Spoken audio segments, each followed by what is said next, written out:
Hi hello ನಮಸ್ಕಾರ. ವಿಶೇಷ ಕಾರ್ಯಕ್ರಮಕ್ಕೆ ಸ್ವಾಗತ. ನಾನು ರಂಜಿತಾ ರೇವಣ್ಣ. ರಾಜಕೀಯದಲ್ಲಿ ಮತ್ತೆ ಅದೇ ಪ್ರಶ್ನೆ. ಸಿದ್ದರಾಮಯ್ಯ ಅವರನ್ನ ಕೆಳಗಿಳಿಸಲು ರಾಹುಲ್ ಗಾಂಧಿ ಯಾಕೆ ಮುಂದಾಗ್ತಿಲ್ಲ? ಡಿ.ಕೆ. ಶಿವಕುಮಾರ್ಗೆ ಸಿಎಂ ಹುದ್ದೆ ಯಾಕೆ ಕೈ ತಪ್ಪುತ್ತಲೇ ಇದೆ? ಮೈಸೂರು ಏರ್ಪೋರ್ಟ್ ನಲ್ಲಿ ನಡೆದದ್ದು ಒಂದು ಭೇಟಿ, ಮಾತನಾಡಿದ್ದು ಇಬ್ರು ನಾಯಕರು, ಆದ್ರೆ ಉತ್ತರ ಕೊಟ್ಟದ್ದು ಒಂದೇ, don't worry, come to Delhi. ಆದ್ರೆ ಈ ಡೆಲ್ಲಿ ಕರೆ ಅಂದ್ರೇನು? ಸಮಾಧಾನನ, ಸಮಯ ಕಳೆಯುವ ತಂತ್ರನ, ಅಥವಾ ಇಬ್ರೂನು ಹಿಡಿತದಲ್ಲಿಟ್ಕೊಳ್ಳುವಂತ ಹೈಕಮಾಂಡ್ ಗೇಮ್ ಪ್ಲಾನ್ ಏನಿರಬಹುದು? ಹಾಗಾದ್ರೆ ರಾಹುಲ್ ಗಾಂಧಿಯ ಅಸಲಿ ಲೆಕ್ಕಾಚಾರ, ಸಿದ್ದರಾಮಯ್ಯರ ಬಲ, ಡಿಕೆಶಿಯ ಅವಸರ, ಕಾಂಗ್ರೆಸ್ ಒಳಗಿನ ನಾಯಕತ್ವ ಗೊಂದಲ ಎಲ್ಲವನ್ನೂ ಬಿಚ್ಚಿಡ್ತೀವಿ ಇವತ್ತಿನ ಈ ಸ್ಪೆಷಲ್ ನಲ್ಲಿ.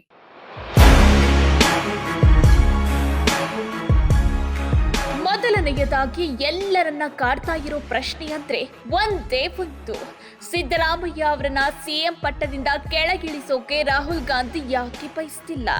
ರಾಹುಲ್ ಗಾಂಧಿ ಸಿದ್ದರಾಮಯ್ಯರನ್ನ ಮುಟ್ಟದೆ ಇರೋಕೆ ಕಾರಣ ಏನು ಅನ್ನೋದು.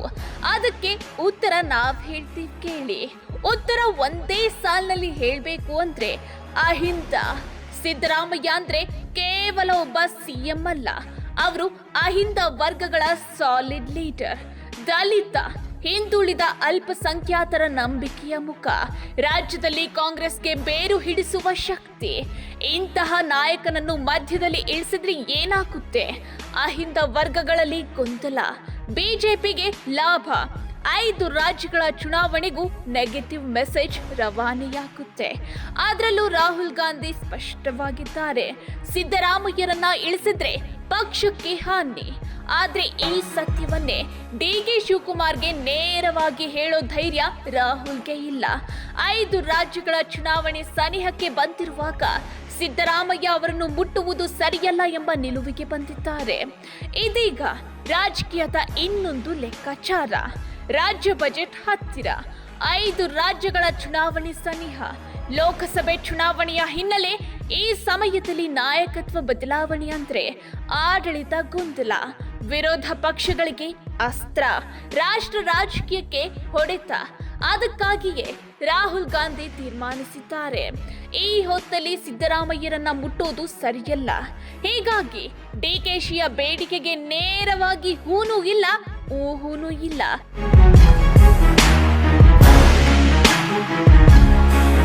ಮೈಸೂರು ಏರ್ಪೋರ್ಟ್ ಮೀಟಿಂಗ್ ಒಳಗಿನ ಕಥೆ ಸ್ವಲ್ಪ ನೋಡೋದಾದ್ರೆ, ಕಳೆದ ವಾರ ಮೈಸೂರು ವಿಮಾನ ನಿಲ್ದಾಣಕ್ಕೆ ಬಂದಿದ್ದ ರಾಹುಲ್ ಗಾಂಧಿ ಅವರ ಬಳಿ ಮಾತನಾಡಿದ ಸಿಎಂ ಸಿದ್ದರಾಮಯ್ಯ ಮತ್ತು ಡಿಸಿಎಂ ಡಿ.ಕೆ. ಶಿವಕುಮಾರ್ ಅವರಿಬ್ಬರಿಗೂ ಸಮಾಧಾನವಾಗಿಲ್ಲ.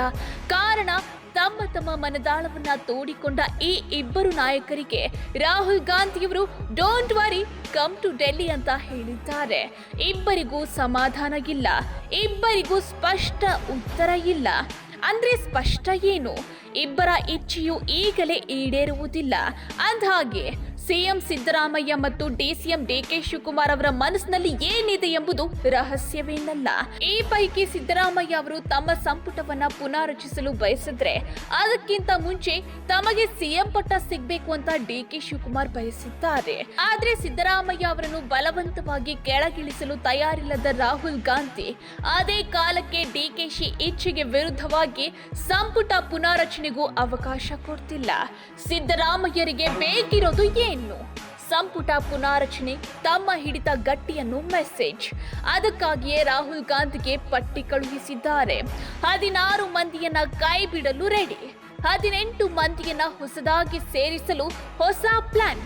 ಅದರಲ್ಲಿರುವ ಹೆಸರುಗಳು ಬಿ.ಕೆ. ಹರಿಪ್ರಸಾದ್, ಲಕ್ಷ್ಮಣ್ ಸವದಿ, ಆರ್.ವಿ. ದೇಶಪಾಂಡೆ, ಬಸವರಾಜ್ ರಾಯರೆಡ್ಡಿ, ತನ್ವೀರ್ ಸೇಠ್, ಬಿ. ನಾಗೇಂದ್ರ, ರೂಪಕಲಾ, ರಾಘವೇಂದ್ರ ಹಿಟ್ನಾಳ್ ಸೇರಿದಂತೆ ಅನೇಕರು. ರಾಹುಲ್ ಗಾಂಧಿಗೆ ಈ ಪಟ್ಟಿ ಒಪ್ಪಿಗೆಯೇ ಇದೆ, ಆದ್ರೆ ಗ್ರೀನ್ ಸಿಗ್ನಲ್ ಕೊಟ್ಟಿಲ್ಲ.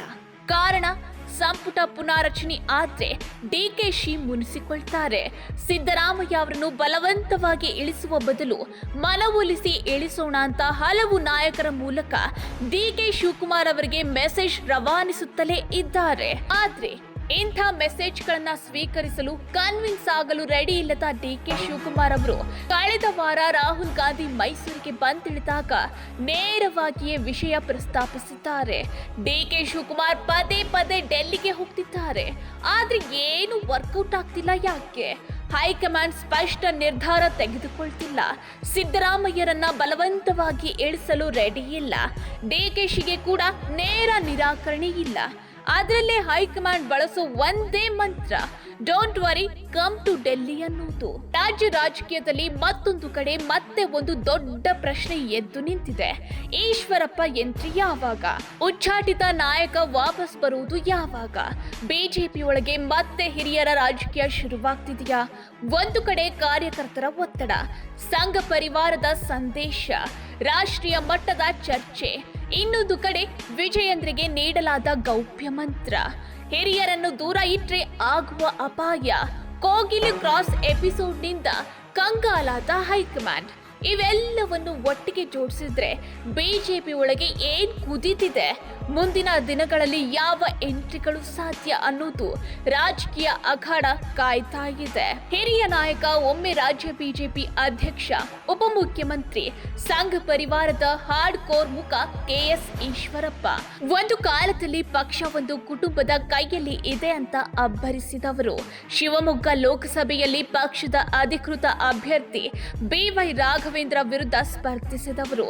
ಅದೇ ಕಾರಣಕ್ಕೆ ಬಿಜೆಪಿಯಿಂದ ಉಚ್ಚಾಟನೆಯಾದರು. ಆದ್ರೆ ಇವತ್ತು ಚಿತ್ರ ಬದಲಾಗಿದೆ. ಈಶ್ವರಪ್ಪರನ್ನು ಮರಳಿ ಕರೆತರಬೇಕು ಅನ್ನೋ ಒತ್ತಡ ಕಾರ್ಯಕರ್ತರ ಮಟ್ಟದಲ್ಲಿ ಭಾರಿ ಪ್ರಮಾಣದಲ್ಲಿ ಶುರುವಾಗಿದೆ. ಈಶ್ವರಪ್ಪ ಇಲ್ಲದ ಬಿಜೆಪಿ ಅಪೂರ್ಣ ಅನ್ನೋ ಧ್ವನಿ ಕೇಳಿ ಬರ್ತಿದೆ. ಇದು ಕೇವಲ ಕಾರ್ಯಕರ್ತರ ಒತ್ತಡ ಮಾತ್ರ ಅಲ್ಲ, ರಾಜ್ಯ ಬಿಜೆಪಿಯ ಕೆಲ ಹಿರಿಯ ನಾಯಕರಿಗೂ ಈ ಅಭಿಪ್ರಾಯ ಇದೆ. ಆದ್ರೆ ಇಲ್ಲಿ ಒಂದು ದೊಡ್ಡ ಸಮಸ್ಯೆ.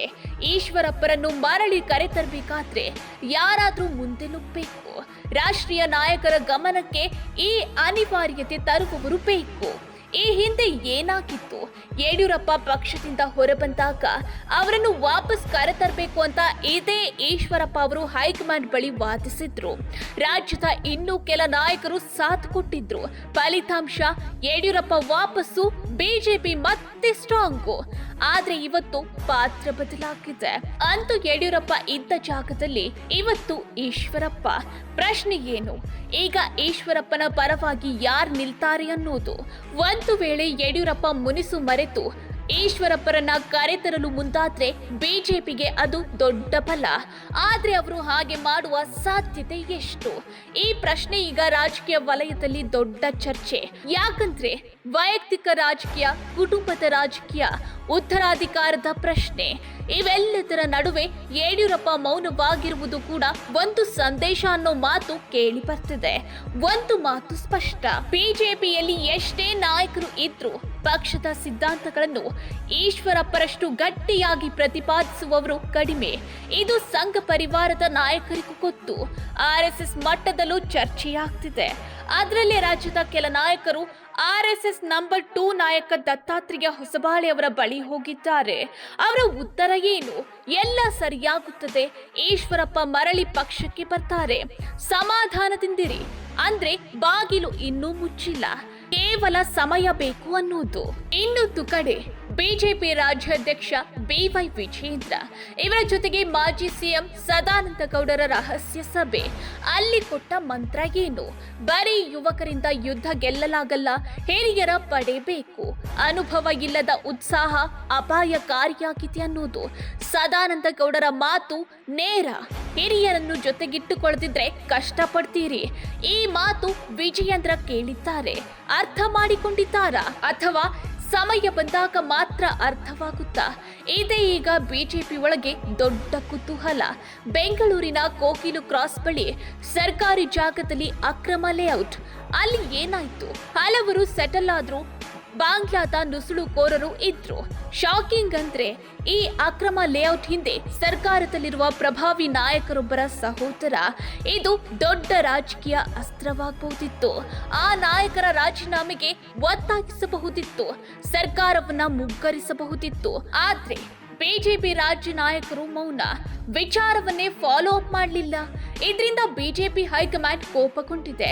ಇಂಥ ಅವಕಾಶ ಕೈ ತಪ್ಪಿಸಿಕೊಳ್ಳೋದು ಯಾಕೆ ಅನ್ನೋ ಪ್ರಶ್ನೆ ಎತ್ತಿದೆ.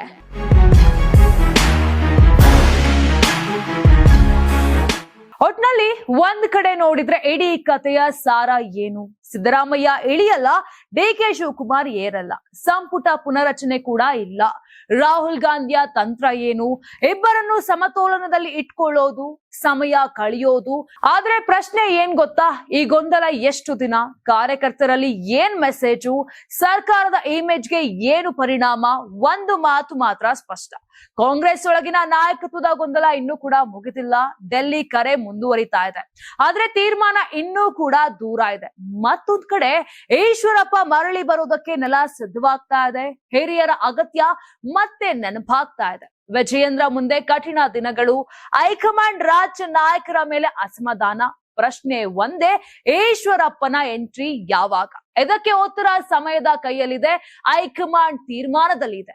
ಒಂದು ಮಾತ್ರ ಸ್ಪಷ್ಟ, ಬಿಜೆಪಿ ಒಳಗಿನ ರಾಜಕೀಯ ಇನ್ನೂ ತಣ್ಣಗಾಗಿಲ್ಲ. ಮುಂದಿನ ದಿನಗಳಲ್ಲಿ ಇನ್ನಷ್ಟು ಸರ್ಪ್ರೈಸ್ ಎಂಟ್ರಿಗಳು ಕೂಡ ಇರಬಹುದು, ನೋಡೋಣ.